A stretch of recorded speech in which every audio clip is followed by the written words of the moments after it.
데살로니가 전서를 지난 주일로 마치려고 했는데 요즘 저도 기도할 제목이 있고 또 교회적으로 기도할 제목이 있고 또 여러분 각자 개인적으로도 기도할 제목이 있지 않을까 싶어서 오늘 특별히 쉬지 말고 기도하라 이 말씀을 다시 한번 전하려고 합니다. 말씀을 전하기 전에 먼저 오늘 또 우리 예배 순서 좀 살피는 시간 갖겠습니다. 여러분 주보 1면을 보십니다. 우리는 성삼위 하나님께서 받으실 만한 예배를 드려야 합니다. 이를 위해서 우리는 뚜렷한 의식을 가지고 드려야 하고 우리의 예배 순서도 합당한 질서가 있어야 합니다. 우리가 그동안 전주가 무엇이고 성신앙독, 기원, 그리고 신앙 고백까지가 지난주에 말씀을 드렸죠. 이제 오늘은 찬송에 대해서 드립니다. 5번째로 우리 주보에는 찬송이라고 되어 있는데 이 찬송은 영광송이다 이렇게 이해를 하면 되겠어요.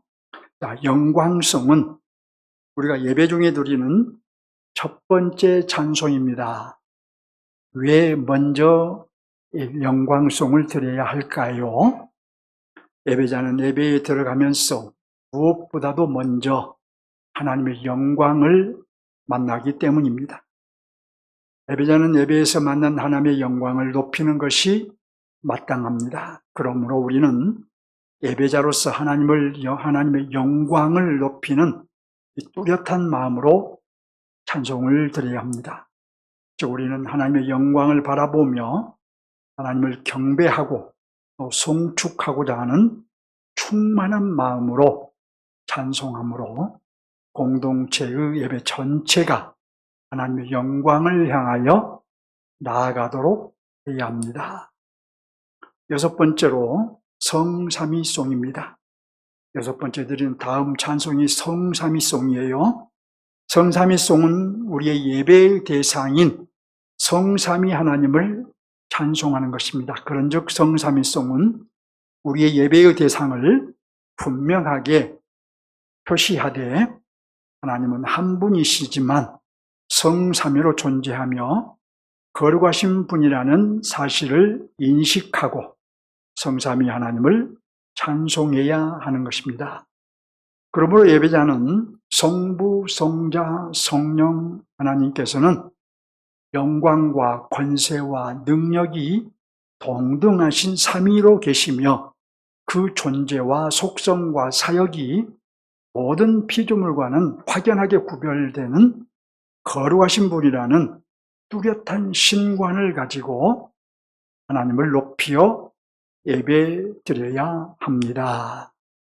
자, 우리가 이렇게 우리의 예배 순서 하나하나에 대한 의미를 이해하면 우리가 이 자리에 앉아있는 것이 예배가 아니라 우리가 어떤 마음과 어떤 자세로 어떤 태도로 예배를 드려야 하는지 여러분들 충분히 느끼실 줄 압니다.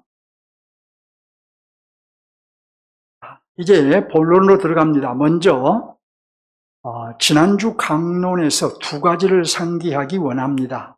첫째로 정삼각형을 상기해보고 우리 다혜자매는 정삼각형을 한번 띄워주세요. 지난번처럼. 둘째로는 기도의 본질을 상기해 보겠습니다. 먼저 우리가 첫째로 스크린에서 무엇을 보았나요? 정삼각형을 보았죠. 우리가 함께 정삼각형을 보았는데 그거 눌러주세요. 네, 정삼각형이 보이죠? 자, 그런데 이 정삼각형의 세 꼭지점에는 무엇이 있었는가를 생각해 보세요. 첫째로 항상 기뻐하라, 그리고 쉬지 말고 기도하라, 범사에 감사하라 라는 이런 사도의 권면이 있었다라는 것을 기억하실 겁니다. 자, 그러면 여러분 이 정삼각형의 중심점에는 무엇이 있었나요? 바로 그리스도의 재림이 있었지요. 자, 제가 이렇게 이제 정삼각형을 가지고 오늘 본문을 설명해 드린 것은 이 본문의 구조가 무엇을 중심으로 되었는가 하는 것을 우리가 쉽게 이해하도록 도와드린 거예요. 자, 그러니까 무엇을 알 수 있느냐면은 이 사도의 세 가지 구원면의 중심에는 그리스도의 재림이 있다는 것을 알 수 있죠. 그리스도의 재림 때문에 항상 기뻐하고, 역시 그리스도의 재림 때문에 쉬지 말고 기도하고, 마찬가지로 그리스도의 재림 때문에 범사에 감사하라는 권면인 것입니다. 그러니까 그리스도의 재림의 영광과 기쁨에 동참하게 될 너희 고린도인들은 항상 기뻐하고 쉬지 말고 기도하고 또 범사에 감사하라, 이렇게 권면한 것이에요. 이것을 우리가 꼭 기억해야 되겠죠. 둘째로 기도의 본질이 무엇이라고 했나요? 사도는 오늘 본문에서 쉬지 말고 기도하라고 했는데 어떻게 쉬지 않고 기도할 수 있을까? 이 문제에 대해서 1800년대의 신학자 라이트푸트라는 신학자의 주장을 제가 소개해드렸죠. 이 라이트푸트는 기도의 본질이에요. 입술을 움직여 말하는 데 있지 않고 하나님의 심장에 이르는 것이라고 했습니다. 따라서 어떻습니까, 여러분? 이 라이트푸트의 기도의 본질을 우리가 이해하고 또 그대로 행한다면 우리는 길을 가면서도 기도할 수 있고, 또는 운전하면서도 기도할 수 있고, 산책하면서도 기도할 수 있습니다. 우리가 이 기도의 본질을 알고 행하는 사람이 또 따로 시간을 내어서 기도할 수 있는 것이죠. 자, 우리는 늘 하나님의 심장에 이르러 살아야 하고 또 따로 시간을 내어 기도해야 합니다. 왜 이렇게 기도해야 할까요? 네 가지를 말씀드리겠습니다. 사도 바울이 쉬지 말고 기도하라 한 이유를 네 가지를 말씀드린 거예요. 첫째로 기도는 우리의 삶의 원동력이기 때문에 우리는 기도해야 합니다. 오늘 본문에서 사도는 먼저 어려운 상황에서도 사도가 전한 복음을 잘 받아들인 데살로니가인들을 칭찬했어요. 그리고 박해를 이겨낼 뿐만 아니라 주님을 만나기 전에 타락한 생활로 돌아가지 않도록 격려를 했습니다. 그리고 주님의 재림에 대한 그들의 질문에 상세하게 답을 했습니다. 그리고 구속받은 성도로서 어떤 삶을 살아야 할지를 가르쳤어요. 이어서 그렇게 가르치고 나서 이어서 오늘 본문에서 세 가지를 권면하는 가운데 쉬지 말고 기도하라고 권면했어요. 이 말씀의 의도가 무엇일까요? 항상 기뻐하라, 범사에 감사하라, 이것도 마찬가지지만 쉬지 말고 기도하라고 말한 의도가 뭐냐는 거예요. 단순히 기도하라는 의미일까요? 여러분, 우리가 이렇게 대화를 할 때 무슨 말을 하거나 또는 글을 쓸 때 어떤 단어나 문장에는 경우에 따라서는 우리가 의미와 기능이 다를 수 있습니다. 첫째는 그 자체로서 어떤 의미를 전달하는 경우가 있어요. 둘째는 앞에서 말한 것들에 대해서 어떤 결론적인 의미를 전달하는 경우도 있습니다. 근데 오늘 본문에 쉬지 말고 기도하라는 이 말씀은 앞에서 말한 것들에 대해서 결론적인 의미를 전달하려는 것이 사도의 의도였어요. 자, 그러므로 본문에서 쉬지 말고 기도하라고 한 의도는 이미 사도가 앞에서 말한 대로 살기 위해서는, 앞에 사도가 이렇게 살아야 한다고 했는데 그렇게 살기 위해서는 기도를 쉬지 않아야 한다는 뜻이지요. 자, 무슨 말이냐? 그들이 받아들인 복음 안에 계속 머물고 나가 그 복음의 풍성함을 누리기 위해서는 기도를 멈추지 않아야 한다는 것입니다.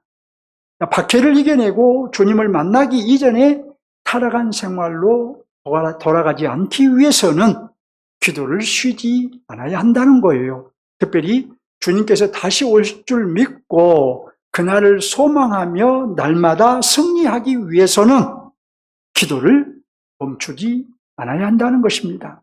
또 성도로서 악을 이기고 정욕을 이기고 성령을 따라 살기 위해서는 기도를 쉬지 않아야 한다는 것입니다. 한마디로 말씀드리면 기도는 성도의 삶의 원동력이기 때문에 기도를 계속해야 한다는 것입니다. 기도는 믿음을 지키게 합니다. 기도는 말씀대로 살게 합니다. 기도는 우리로 승리하게 합니다. 기도는 순종하는 삶을 살게 합니다. 그렇기 때문에 우리는 쉬지 말고 기도해야 하는 것이지요. 자, 우리가 그리스도의 재림을 확신하고 그리스도의 재림의 영광과 기쁨에 동참할 것을 원하고 바라고 있다면, 또 그리스도의 재림식까지 그래서 승리하는 그리스도인이 되기를 원한다면 늘 하나님의 심장에 이르는 기도의 삶을 살아야 하고 또 따로 시간을 내어 기도해야 한다는 것입니다. 기도를 왜 해야 되느냐? 우리 삶의 원동력이기 때문에 기도해야 된다는 겁니다. 바꿔 말하면 기도하지 않으면 그리스도인으로서의 삶을 제대로 살 수 있다 없다? 없다는 거예요. 자, 둘째로 기도는 구속의 은혜에 대한 반응이기 때문에 기도해야 합니다. 자, 본문을 보실까요? 한번. 항상 기뻐하라, 쉬지 말고 기도하라, 범사에 감사하라. 이는 그리스도 예수 안에서 너희를 향하신 하나님의 뜻이니라. 이거 오늘 본문이죠. 자, 이 말씀은 여러분 누구에게 주신 말씀일까요? 데살로니가 성도들에게 주신 말씀이죠. 1차적으로. 자, 그러면 여러분은 여러분 자신을 어떤 존재로 이해하고 있나요? 데살로니가의 성도들과 동일한 성도라고 인식하고 있지요? 그러면 성도란 어떤 존재일까요? 여러 종교 중에 기독교라는 종교를 가진 사람을 성도라고 할까요? 성도란 그리스도의 구속의 은혜를 입은 사람입니다. 성도는 기독교인이기 전에 구속의 은혜를 입은 사람이고, 교인이기 전에 그리스도의 피로 구속받은 사람들이에요. 우리가 미국인들에게 당신의 종교는 무엇입니까? 라고 말하면 대부분의 사람들이 나는 기독교가 내 종교입니다. 나는 기독교인입니다. 라고 대답을 한대요. 그러면 그들이 정말 기독교이냐? 아니에요. 교회는 성탄절날 한 번 나가면서 자신들은 기독교인이라고 대답을 한다는 거예요. 그런 종교, 기독교를 가졌다는 종교, 그 성탄절에 한 번 나가는 사람이 그리스도인이 아니잖아요. 마찬가지로 우리의 신앙생활이 헐렁헐렁 상태에서 보통 그렇게 살아가면서 하면서 긴장감도 없이 신앙생활을 하면서 그런 나는 그리스도인이라고 말할 수 있겠느냐는 거예요. 그럴 수 없다. 분명한 것은 그리스도의 피로 구속받은 사람. 자, 그러니까 성도란 육체와 영혼, 그 전 인격에 그리스도의 피가 발라진 사람이에요. 그래서 이미 죄와 사망에서 벗어났고 사단의 손에서 해방되었고, 그리하여 하나님의 나라를 유업으로 받을 사람이에요. 하나님의 나라를 실제로 상속받기 위해서 주님이 다시 오실 그 재림을 기다리며 사는 사람입니다. 이 사람이 바로 그리스도인이에요. 성도란 이렇게 하나님의 크고 놀라운 은혜를 입은 존재이기에, 그렇다면 그는 어떤 사람일까요? 이 놀라운 은혜를 입은 사람이라면 그는 어떤 사람이어야 할까요? 항상 기뻐할 수밖에 없는 사람입니다. 범사에 감사할 수밖에 없는 사람입니다. 그리스도의 구속의 은혜를 입은 성도라면, 그리스도의 재림을 기다리는 성도라면 바로 그것 때문에 항상 기뻐하고 범사에 감사하는 것이 지극히 합당한 것이에요. 자, 우리가 여러분 좋고 또 귀한 것을 가지면 기뻐하지요? 또 성도는 마찬가지로 그리스도의 구속으로 인해 기뻐해야 할 사람이에요. 우리가 가진 것보다 더 귀한 것이 없으니까요. 우리가 누군가에게 여러분 큰 은혜를 입으면 감사하지요? 성도는 그리스도의 구속의 은혜로 인해 아주 감사할 만한 것을 받았으니 감사하는 것이 마땅한 것이죠. 이와 마찬가지로 성도는 그리스도의 구속을 입은 사람으로서 쉬지 말고 기도해야 하는 것입니다. 늘 하나님의 심장에 이르러 살아야 하고 또 따로 시간을 내어 기도해야 할 사람인 거예요. 결국 성도가 기도하는 것은 항상 기뻐하는 것이 성도의 합당한 삶이듯이 범사에 감사하는 것이 합당한 성도의 반응이듯이 그리스도의 구속의 은혜를 입은 성도로서 우리가 기도하는 것은 합당한, 지극히 합당한 반응인 것입니다. 이것을 믿으시기 바랍니다. 자, 셋째로, 기도는 하나님의 사랑의 실증이기 때문에 기도해야 합니다. 사도는 쉬지 말고 기도하라고 했는데, 여러분, 여기에서 사도는 쉬지 말고 기도하라는 말에서 기도를 강조했을까요? 아니면 쉬지 말고를 강조하고자 했을까요? 사도는 기도를 먼저 강조했어요. 하지만 기도를 강조한 만큼 쉬지 말고도 강조했습니다. 우리는 하나님의 은혜를 입은 자로서 반드시 기도해야 하는데, 반드시 기도해야 돼요. 그러면 기도를 우리가 얼마나 해야 하며 언제 기도해야 되는가라고 묻는다면 쉬지 말고 기도하라는 것이 사도의 대답입니다. 근데 여러분, 여기 쉬지 말고란 구속받은 성도는 항상 기뻐하듯이 또 범사에 감사해야 하듯이 쉬지 말고 기도해야 된다는 뜻이에요. 여러분, 이것을 좀 더 쉽게 이해하기 위해서는 우리가 부득불 영어 성경을 좀 볼 필요가 있어요. 이해를 하시기 바랍니다. 영어 성경에서는 이 쉬지 말고 기도하라를 pray continually라고 했어요. 자, 그런데 여기 continually라는 이 단어는 여러분이 아신 대로 ing가 붙은 진행형이 아니에요. 그럼에도 여러분, 이 단어 자체가 진행형의 의미를 가지고 있습니다. 그래서 무슨 말이냐? 끊임없이 기도하라, 쉴 새 없이 기도하라, 계속적으로 기도하라, 어제도 기도하고 오늘도 기도하고 내일도 기도하라. 하나님의 심장에 이르는 삶을 언제 어디서나 살라는 뜻이고 또 시간을 내어 매일매일 기도하라는 뜻이에요. 이것이 바로 쉬지 말고 기도하라는 뜻이에요. 이것은 결국 무슨 말일까요? 쉬지 말고 기도하라? 무슨 말일까요? 아까 라이트푸트의 해석을 제가 소개해드렸습니다. 다른 면에서 이것을 쉬지 말고 기도하라는 것은 항상 주님과 동행하며 매사를 주님과 의논하라는 겁니다. 주님과 동행하며 의논함이 곧 하나님의 심장에 이르는 거예요.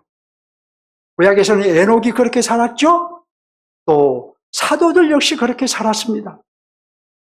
또 기도하는 일을 우선순위에 두라는 말입니다. 기도하는 것을 뭐가 하고 싶은 거 다 하고 나중에 하는 것이 아니라 먼저 기도를 하라는 거예요. 우선순위에 두라는 거예요. 그냥 아무리 바쁠 중에도 빼먹지 말고 기도하라는 의미죠. 매사에 기도를 앞세우라는 말이죠. 기도 없이는 아무것도 시작하지 말라는 거예요. 뭔가를 결정하기 전에는 반드시 기도하고 결정하라는 것이에요. 이것이 쉬지 말고 기도하라는 뜻이에요. 기도는 또 넷째로 하나님의 뜻이기 때문에 해야 합니다. 본문의 사도는 세 가지를 권면하면서 이는 그리스도 예수 안에서 너희를 향하신 하나님의 뜻이라고 했습니다. 여기서 하나님의 뜻이라는 말은 소극적인 의미로는 하나님의 바라심 또는 하나님께서 원하심 바로 이런 뜻이에요. 다만 그러나 이걸 적극적인 의미로는 하나님의 명령입니다. 하나님의 뜻이라는 하나님의 명령이에요. 하나님은 우리에게 쉬지 말고 기도하라고 명령하신 것입니다. 하나님은 우리의 하나님으로서, 우리의 아빠, 아버지로서, 우리의 구속자로서 그리스도의 재림을 약속하시고 실행하실 분으로서 쉬지 말고 기도하라고 명령하신 거예요. 왜 기도를 명령하셨을까요? 그리스도 안에서 하나님과의 관계가 이제 회복되었으니, 이제 기도할 게 되었으니, 그런즉 하나님께 쉬지 말고 기도하라는 것이에요. 그리스도의 구속의 은혜로 말미암아 하나님을 아빠, 아버지라고 부르는 자가 되었으니, 그런즉 하나님 아빠, 아버지께 쉬지 말고 기도하라는 것입니다. 하나님의 사랑을 입은 자녀가 되었으니, 그런즉 쉬지 말고 기도하라는 거예요. 자, 우리가 여러분 하루 24시간 하나님의 심장에 이르러 살고 또 따로 시간을 내어 기도하는 것은 하나님의 명령인 거예요. 하나님의 명령에 순종하시기 바랍니다.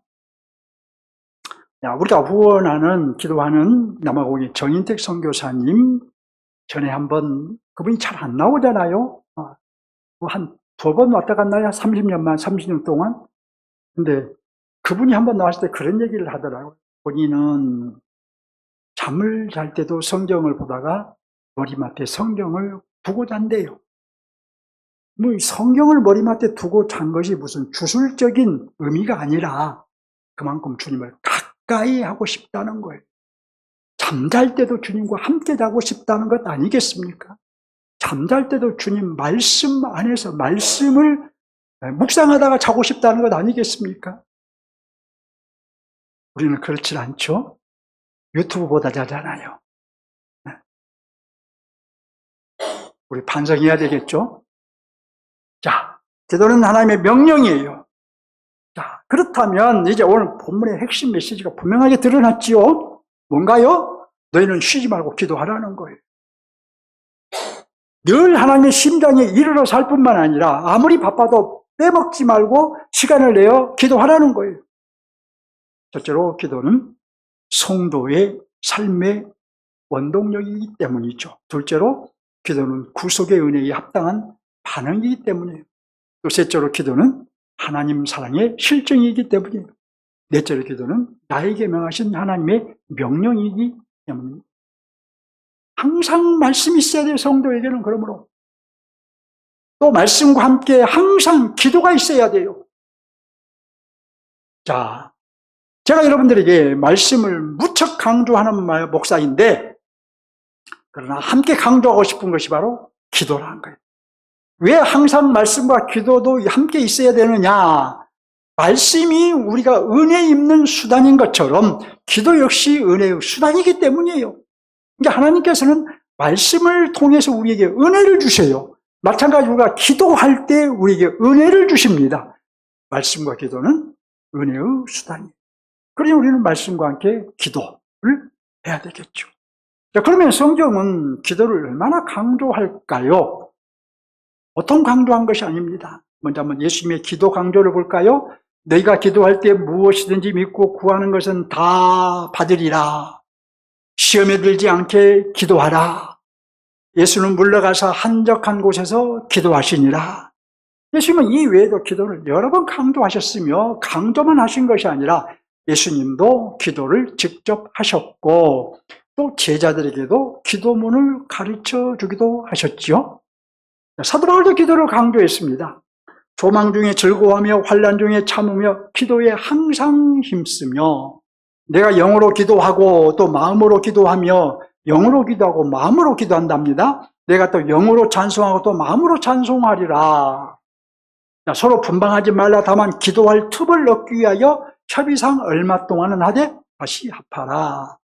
모든 기도와 간구를 하되 항상 성령 안에서 기도하고 이를 위하여 깨어 구하기를 항상 입으며 여러 성도를 위하여 구하라. 기도하라는 거예요. 역시 아무것도 염려하지 말고 다만 모든 일에 기도와 간구로 너희 구할 것을 감사함으로 하나님께 아뢰라. 기도하라는 거예요. 기도를 계속하고 기도에 감사함으로 되어 있어라. 쉬지 말고 계속하랍니다. 그러므로 각처에서 남자들이 분노와 다툼이 없이 거룩한 손을 들어 기도하기를 원하노니, 아버지들은 거룩한 손을 들고 기도하라는 거예요. 베드로 사도도 강조했습니다. 만물의 마지막이 가까웠으니 그러므로 너희는 정신을 차리고 근신하여 기도하라. 또 요한계시록에서 기도를 강조합니다. 장인이 성도의 기도와 함께 천사의 손으로부터 하나님으로 올라가는지라. 여러분 신약 성경에서만 해도 기도라는 단어가 몇 번 나온 줄 아십니까? 물론 모르시겠죠. 130번 이상 나와요. 기도라는 단어.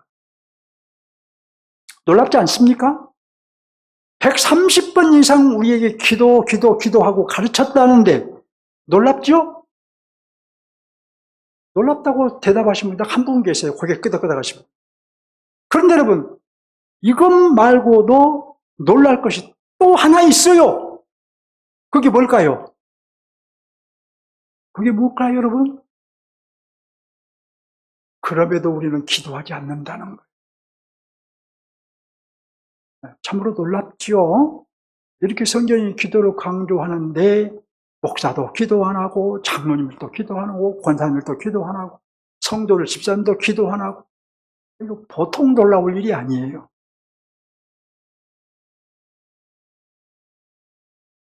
한번 이런 말씀에 도전받기를 원합니다. 자, 본문이 우리에게 요구하는 것은 무엇일까요? 당연히 기도하라는 것이죠. 자, 핵심 메시지도 너희는 쉬지 말고 기도하라는 것이고, 오늘 본문에 하나님의 나라가 보여주는 면도 사도들에 의해 선포된 하나님의 나라는 늘 기도하며 살아야 하는 나라라는 것을 보여주고 있습니다. 자, 그러므로 우리는 우리 자신에 대해 확실하게 인식해야 돼요, 여러분. 우리가 그리스도인이라면, 성도라면 분명하게 뚜렷하게 인식해야 돼요. 그게 뭐냐? 나는 기도해야 하는 사람이다. 이렇게 인식해야 돼요. 나는 기도하며 살아야 하는 사람이다. 우리가 기도해야 죽지 않고 사는 사람이라는 것을 인식해야 돼요. 바꿔 말하면 우리가 기도하지 않으면 우리는 죽는다. 우리 육체는 살지 몰라도 우리의 영혼은 죽는다. 자, 무엇을 하기 전에 반드시 기도해야 하는 사람이다. 라는 것을 인식해야 합니다. 자, 우리는 사도가 권면한 대로 쉬지 말고 기도해야 하는 것입니다. 항상 하나님의 심장에 이르러야 하고 날마다 끊임없이 기도해야 하는 거예요. 우리가 기도한다 하면 여러분 우리의 무능함을 인정하고 나를 의지하지 않는 거예요. 세상 사람들은 하나님이 아니 계심으로 그들은 자신들을 의지하고 자신의 환경을 의지하고 자신이 가진 어떤 것들을 의지하고 지인들을 의지하고 그렇죠? 그러나 우리 그리스도인들은 아무리 우리에게 훌륭한 것이 있어도 또 훌륭한 지인이 있다 해도 그걸 의지해가지고 우리가 그들 의지로 그들을 도움받아서 살아갈 수 없다는 걸 잘 알잖아요. 우리는 한계가 분명한 인간이라는 걸 알잖아요. 살아가면서 우리의 한계를 자주 만나잖아요. 우리는 그러나 기도할 때는 이렇게 나의 한계는 분명합니다. 나는 무능합니다. 그러나 하나님은 전능하신 분입니다. 나는 하나님을 의지합니다. 이것이 기도인 거예요. 기도하는 사람은 이것이 고백되어진 사람인 거예요. 반면에 하나님의 전능하심을 인정하고 하나님을 의지하는 것이 바로 우리의 기도라는 거예요. 그러므로 여러분은 기도로 하나님과 동행해야 합니다. 예, 기도로 하나님께 묻고 또 하나님의 지시를 받아야 합니다. 기도로 하나님의 뜻을 찾아 그 뜻을 행해야 합니다. 기도하여 우리가 하나님께 묻기 전에는 무엇이든지 행하지 않아야 합니다. 반드시 기도하여 묻고 행하시기를 바랍니다. 결국 기도는 하나님과 동행하며 매사를 의논하는 삶이에요. 첫째로 하나님과 동행합니다. 매사를 의논합니다. 이것이 기도예요. 우리가 쉬지 않고 하나님의 심장에 이르는 기도를 하든 따로 시간을 내어 입술을 열어 기도하든 하나님과 동행하며 의논하는 삶을 산다면, 기도하는 삶을 산다면 하나님은 기도하는 우리의 삶을 주장하십니다. 하나님 우리의 삶을 핸들링 해주셔요. 기도하는 우리를 통해서 일하십니다. 기도하는 나에게 하나님 나라에 더 크게 가담할 수 있도록 복도 주실 것입니다. 이것은 여러분의 기도와 여러분의 삶은 밀접한 관계가 있다는 말이겠죠. 자, 여러분이 말씀을 많이 가지고 있어도 기도해야 100% 말씀의 능력으로 살 수 있는 거예요. 기도해야 100% 말씀의 부요함을 누릴 수 있는 거예요. 기도는 분명 그리스도인의 중점 생활이 되어야 합니다. 기도하지 않으면 신앙생활을 잘하고 있다고 말할 수 없는 것입니다. 말씀을 먹고 사는 만큼 기도 생활에도 충실해야 하는 거예요. 자, 기도는 꼭 해야 합니다. 이유를 몇 가지 말씀드리면, 하나님은 기도하는 자와 함께 하시기 때문에 기도하는 자와 함께 하죠. 제가 전에도 한번 이 예를 들었는데, 이 DJ 칸트라는 사람이 있어요. 이 사람은 미국의 남부 철도 회사에 다니는 기관사였습니다. 그는 매우 신실한 그리스도인이었습니다. 이 칸트 씨가 기차를 통행하는, 기관사로서 기차를 몰고 통행하는 아름다운 역 부근에는 그를 아주 사랑하는 목사님이 한 분 계셨어요. 그래서 그는 이제 그 부분을 지날 때마다 반드시 정적을 울렸어요. 정적을 울린 이유는, 의미는 목사님 저를 위해서 오늘 또 기도해 주십시오라는 신호였어요. 그리고 자신도 또 나도 목사님을 위해서 기도하고 있습니다라는 신호였어요. 목사님은 그래서 칸트 씨를 위해서 기도할 때마다 늘 기도했습니다. 그런데 한 번은 큰 열차 사고가 났어요. 많은 객차가 수십 미터 낭떠러지로 굴러떨어진 사고였습니다. 그런데 신문 기사에 이런 내용으로 기사가 실렸습니다. 열차 사고는 대형 사고였다. 그러나 한 사람도 치명적인 부상을 당하지 않았다. 이것은 다른 무엇으로도 설명할 수 없는 기적이다. 이렇게 뉴스에 나왔어요. 그 목사님은 칸트 씨에게 시편 91편 11절로 12절 말씀을 기록하여 편지를 보냈습니다. 저가 너를 위하여 사자들을 명하사 내 모든 길에 너를 지키시게 하십니다. 저희가 그 손으로 너를 붙들어 발이 돌에 부딪히지 않게 하리로다. 칸트 씨를 위해 기도한 그 목사님은 하나님께서 천사를 보내셨다는 확신을 가졌던 거예요. 여러분, 하나님은 우리에게 괜히 기도하라고 명하신 것이 아닌 줄 믿습니다. 우리가 할 일이 없어서 우리에게 기도하라고 명하신 것이 아닌 줄 믿으시기 바랍니다. 아멘? 괜히 기도하라고 명하신 것이 아니에요. 또 하나님은 기도하는 자에게 능력을 주십니다. 여러분들이 요즘 사도행전을 묵상하고 있어서 알듯이 사도행전 3장을 보면 이런 말씀이 있습니다. 제9시 기도 시간에 베드로와 요한이 성전에 올라갈 때 곧 나사렛 예수 그리스도의 이름으로 걸으라.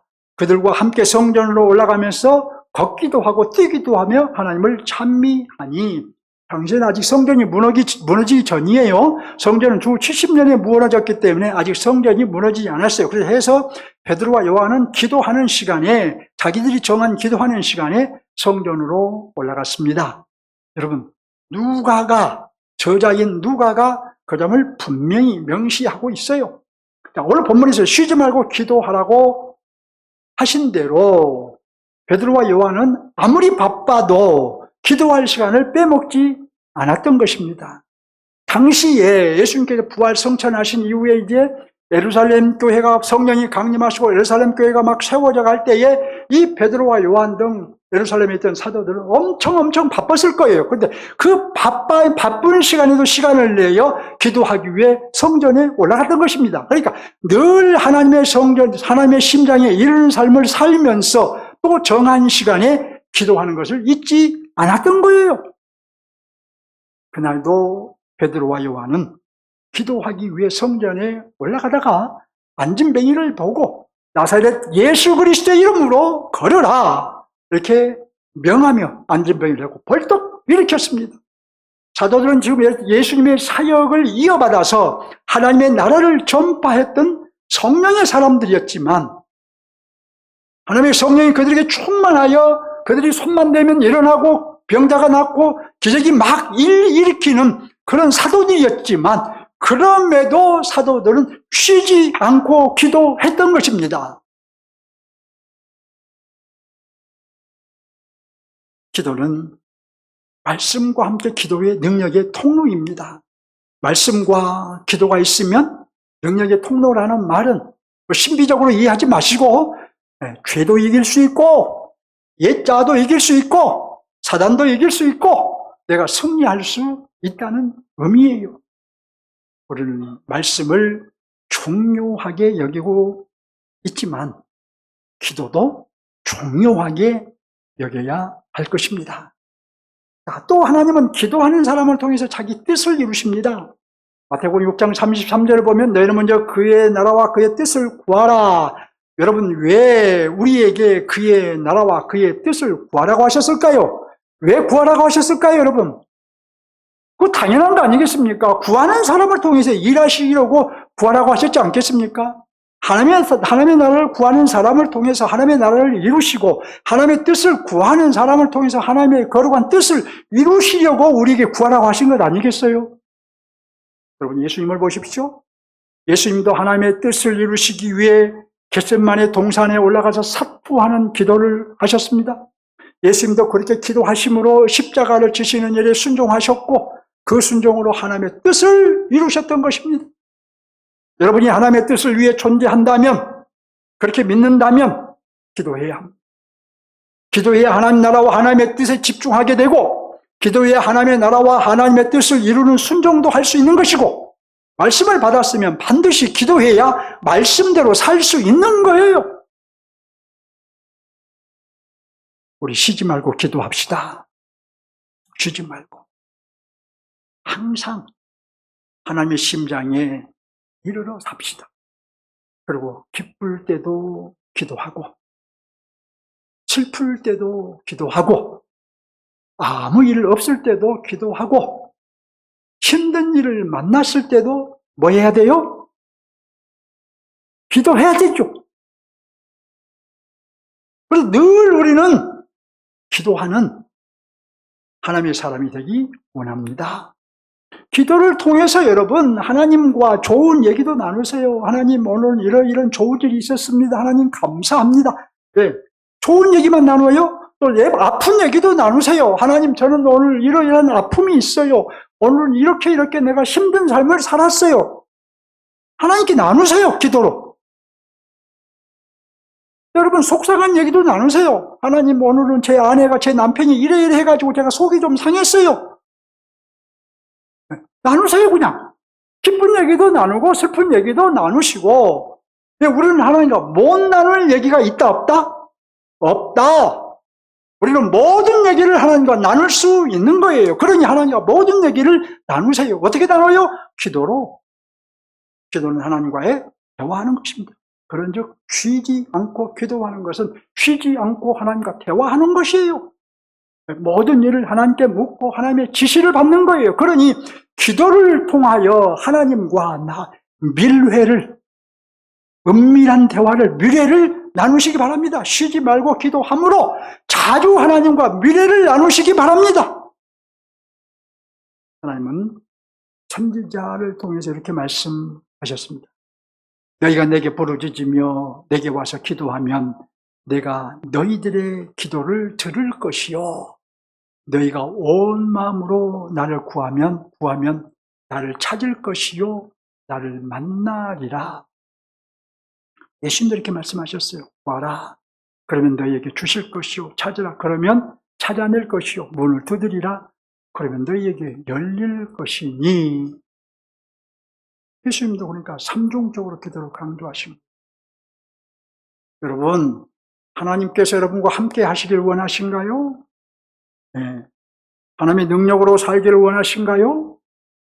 하나님의 뜻을 이루는 자가 되기를 원하신가요? 말씀과 말씀의 충만을 먼저 추구하시고 기도에 힘쓰십시오. 제가 지금 기도를 강조하면서 기도가 주제이면서 자꾸 말씀 얘기를 하는 것은 말씀과 기도를 분리하면 안 되기 때문에 그러니 말씀에 충만하기를 갈망하시고 추구하십시오. 그리고 동시에 기도에 힘쓰십시오. 말씀을 맺겠습니다. 이제 우리는 기도해야 된다는 것을 깨달았지요.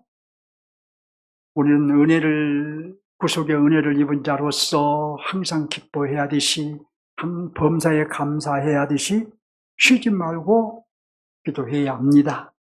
이것은 하나님의 명령이에요. 누구의 명령이라고요? 하나님의 무엇이라고요? 명령! 네. 하고 싶으면 하고 말기 싫으면 하기 싫으면 말라 이게 아니고 반드시 하라는 명령이에요. 감사해야 하듯이 쉬지 말고 기도하라는 거예요. 늘 하나님의 심장에 이르는 삶을 그러므로 우리는 살아야 합니다. 날마다 시간을 내어 기도해야 합니다.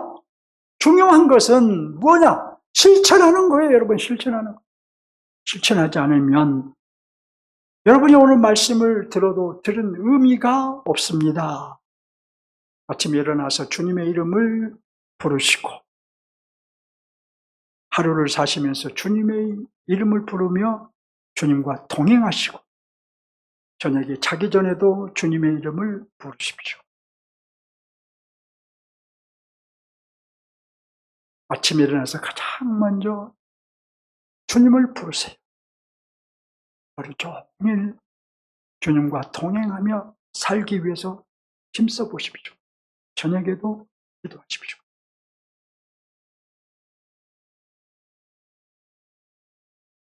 우리가 낮에 기도하든 밤에 기도하든 우리는 시간을 내어서 기도해야 합니다. 여러분, 이것이 쉽게 할 수 있는 것은 아니에요. 여러분, 내일 아침에 당장 아침에 눈 뜨자마자 주님하고 불러지느냐? 그렇지 않을 수도 있어요. 아니, 대부분이 그렇지 못해요. 내일 여러분들이 하루 종일, 아니 오늘 오후도 하루 종일 주님과 동행하는 삶을 사느냐? 그렇지 못할 가능성이 아주 높아요. 오늘 저녁에 여러분들이 기도하느냐? 아마 거의 못하실 것 같아요. 그런데 여러분, 이거 쉬운 일이 아니라는 얘기죠. 결국은. 그렇지만 자꾸 도전하십시오. 자꾸 도전하세요. 자꾸 시도하세요. 저도 요즘 기도할 제목이 특별히 있어서 성도들을 위해서도 그렇고 기도할 제목이 있어서 매일 저녁이면 예배당에 나와서 기도합니다. 여러분, 예배당에 나오고 싶으면 9시 반쯤에 나오세요. 제가 9시 반쯤에 나와서 기도하고 들어갑니다. 이 텅 예배당 비워놓지 말고 이 예배당 생각할 때마다 아깝잖아요. 주일날 한번 예배드리고 아니 어떻게 활용을 할 수 있을까 좀 생각 중입니다. 다 와서 기도하세요. 우리 윤장님은 부천세까지 오실 수 없으니 가정에서 부부가 함께 기도하세요. 가까이 계신 분들 나와서 기도하세요. 우리 박장님도 좀 멀어서 매일 나오기는 어려워요.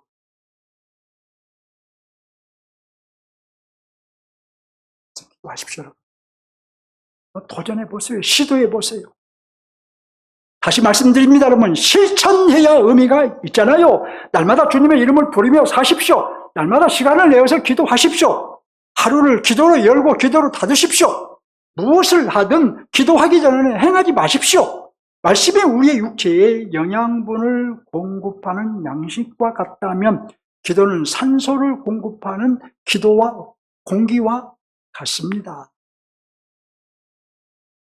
말씀과 기도는 여러분, 우리가 어려움을 만났을 때에 도움을 받기 위해서 무엇을 가입해요? 무엇에 가입합니까?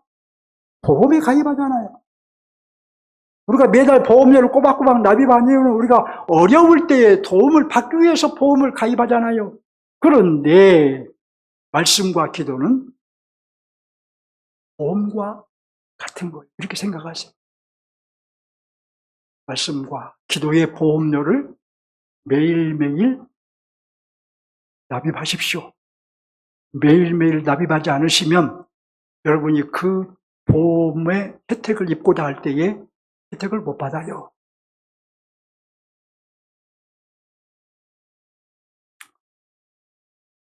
아울러 6월 4일 내일 모레 노예 목사님들이 한 60명 모여가지고 신월동에 있는 교회에서 모여서 목회자들 모여서 기도를 합니다.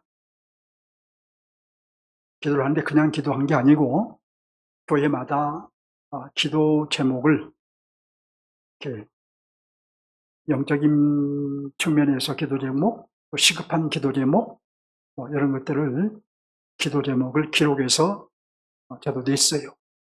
이것을 책자로 만들어서 오전 10시부터 점심 먹고 오후 2시까지 목사님들이 한 60명이 기도할 거예요.